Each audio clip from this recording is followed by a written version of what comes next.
then the 5, all the centers, then to the 6,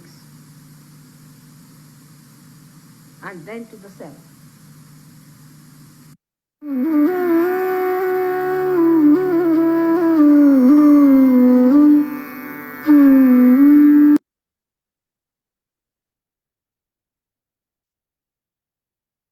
Jai Sri Mataji அனைவருக்கும் மற்றும் அனைவருக்கும் இனிய புத்தாண்டு நல்வாழ்த்துக்கள்.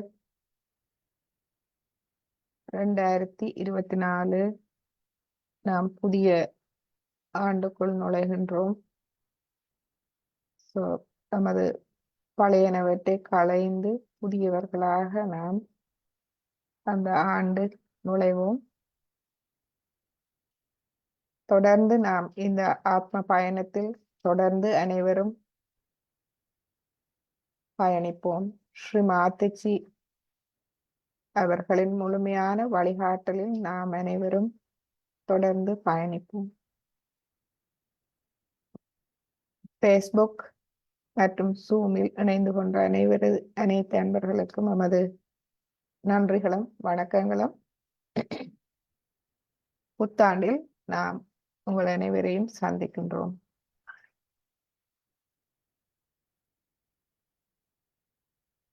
ஜெய் ஸ்ரீ மாதாஜி அனைவருக்கும்.